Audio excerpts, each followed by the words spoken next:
बच्चों, आप सबको शुभ अपराह्न। पिछले 2 दिन से हम विज्ञापन लेखन के बारे में समझने का प्रयास कर रहे हैं और आज का लेक्चर भी विज्ञापन लेखन के लिए रहेगा। पीछे विज्ञापन लेखन के प्रारूप के बारे में हमने बात की थी, विज्ञापन को किस प्रकार से लिखना चाहिए इसके बारे में हमने बात की थी और अभ्यास के लिए पिछले 2 दिनों से 3-4 विज्ञापन हम कर चुके हैं। आज विज्ञापन के लिए 1 दिन का समय और रहेगा। फिर भी आज के बाद यदि विज्ञापन लेखन में किसी बच्चे को फिर भी कहीं पर कोई शंका रहती है, संकोच रहता है, तो वह अपने समय रहते कहीं पर भी संकोच समस्या जो है उसको लेकर के व्हाट्सएप नंबर पर या कॉल करके अवश्य समय रहते बता सकता है। उसका स्वागत रहेगा। बच्चों, विज्ञापन लेखन की इस कड़ी में, इस श्रृंखला में आज एक और नए विज्ञापन के साथ हम शुरू करते हैं और आज का जो विज्ञापन है वो अजंता घड़ियों के बारे में है। घड़ियों के आजकल दुनिया भर के नाम चल रहे हैं, हमने उनमें से कोई एक बहुत प्रसिद्ध नाम अजंता की घड़ियों का चल रहा है, उसी में से एक चुनाव करके लिया है। अजंता नाम की दीवार घड़ी का 25 से 50 शब्दों में विज्ञापन लेखन कीजिए। जैसा कि बच्चों मैंने आपको बताया था कि विज्ञापन लेखन का एक सबसे पहले तरीका है कि हम एक चौकोर या आयताकार बॉक्स बनाएंगे और बॉक्स के बाईं ओर लिखेंगे विज्ञापन लेखन। और फिर मैंने आपको बताया था कि जिस विषय को लेकर के विज्ञापन दिया गया है उस विषय के बारे में हम कोई स्लोगन लिख दें, कोई काव्य पंक्ति लिख दें, वह प्रभावी और आकर्षक हो। अब जैसे मैंने इसके लिए एक पंक्ति बनाई है, घर घर का विश्वास अजंता घड़ियों के साथ। क्यों अजंता घड़ियों को ही क्यों? इसकी अपनी क्या विशेषताएं हैं? जो मैंने बताया था कि आप ये बिंदु किसी भी तरीके से निशान बना करके आप बनाएं, सुंदर व आकर्षक आकारों में, डिजाइन विश्वसनीय, मजबूत और टिकाऊ, दीवार व घर की शोभा बढ़ाएं, विभिन्न रंगों में उपलब्ध।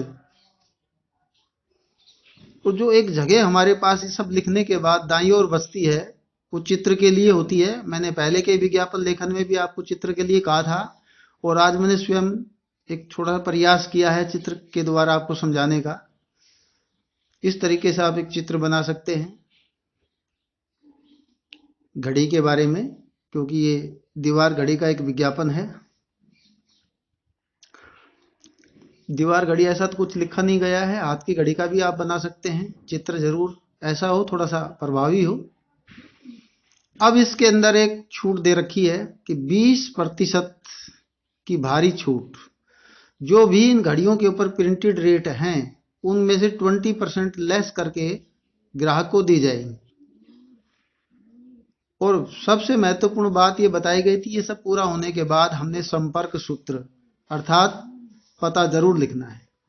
सभी घड़ियों की दुकानों पर उपलब्ध, और इसके लिए हमने एक फोन नंबर दे दिया। यहां हम फोन नंबर की जगह पता भी लिख सकते हैं और फोन नंबर में भी हमने पहले 6 डिजिट तो अंकित कर दिए हैं, बाद में उनको अंकित न करके ये भी लिखने का एक तरीका होता है,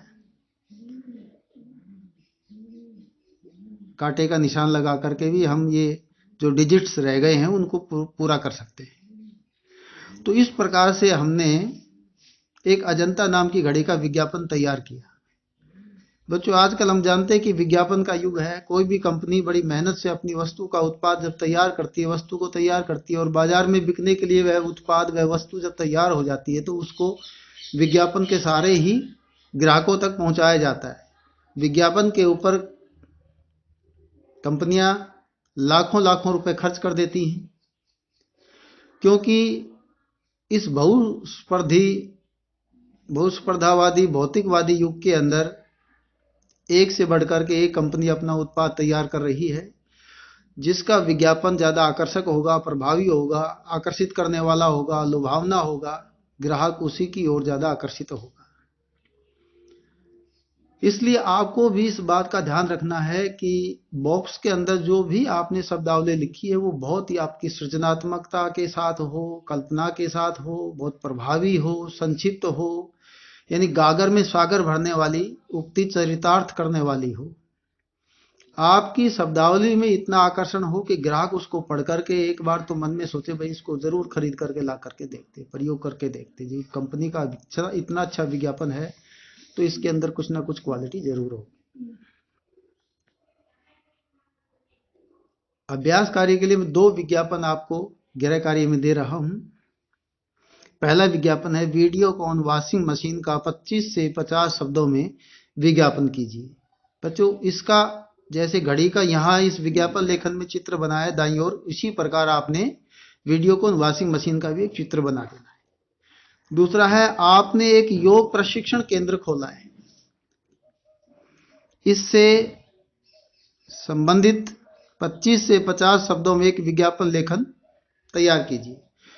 ये योग प्रशिक्षण केंद्र का है, ऐसे कोचिंग सेंटर का भी खोल सकते हैं, विद्यालय का भी हो सकता है, किसी विषय का प्रशिक्षण केंद्र खोला गया है उसके बारे में हो सकता है। ये योग प्रशिक्षण केंद्र तो इसलिए है कि वर्तमान में चल रहा है, उसी प्रकार से हमने इसको लेखन के लिए आयताकार बॉक्स बनाना है, वो आपकी चॉइस है, आयताकार भी बना सकते हो, वर्गाकार भी बना सकते हो, लेकिन जब चित्र की बात आए तो व्यायाम करते हुए भी दिखा सकते हो। आपके योग प्रशिक्षण केंद्र में कौन कौन सी विशेषताएं हैं उसके बारे में आप बता सकते हो, उसका पता कहाँ है वो लिख सकते हो। ये सब लिखने के बाद अब एक अच्छा आपका विज्ञापन लेखन तैयार हो जाए। इस प्रकार बार बार अभ्यास करते रहिएगा, क्योंकि ये चीजें जितना अभ्यास करेंगे उतना ही आपके काम आएंगी। ये जो स्लोगन लिखने वाली बात है, काव्य पंक्ति की बात है, ये अगर आप अभ्यास नहीं करोगे तो और ठीक परीक्षा के समय में आप ऐसा प्रयास करोगे तो आप लिखना चाहोगे लेकिन शब्दावली आपका साथ नहीं देगी। तो इसको करने के लिए अभ्यास की जरूरत है, और अभ्यास करते करते हम इसको अच्छी प्रकार से कर भी सकते हैं, आत्मविश्वास को बढ़ा सकते हैं। और जब आत्मविश्वास बढ़ जाता है तो पूरा ये विश्वास हो जाता है कि हम जो कुछ कर रहे हैं वो ठीक कर रहे हैं। और एक विशेष बात ये रहेगी, ये सब करने के बाद बच्चों इसकी जो शब्दावली है वो आपकी 25 से 50 शब्दों में दे रखी है। 50 की जगह आपका 2 4 5 शब्द ज्यादा हो जाए कोई बात नहीं, लेकिन बहुत ज्यादा नहीं होनी चाहिए, इसका आप बराबर ध्यान रखें। तो आज इस विषय को हम कंप्लीट कर रहे हैं, और कल के लेक्चर में एक और आपके विषय की अनिवार्य कविता है कन्यादान। उस कविता को लेकर के समझने का प्रयास करेंगे। सभी विद्यार्थियों से ये अनुरोध है कि अपनी उस हिंदी काव्यखंड से, क्षितिज पुस्तक से उस कविता को जरूर पढ़ें, उसके कठिन शब्दार्थ देखें, ताकि उसको पढ़ाते समय किसी प्रकार की कोई असुविधा नहीं हो। आज की कक्षा में बस यही आपका गृह कार्य रहेगा। आप इसको अच्छी प्रकार से पूरे मनोयोग के साथ पूर्ण कीजिए। आज का दिन आप सबके लिए शुभ और मंगलमय हो। इन्हीं शब्दों के साथ मैं आज की अपनी इस अभिव्यक्ति को विराम देता हूँ। आप सबका बहुत बहुत धन्यवाद।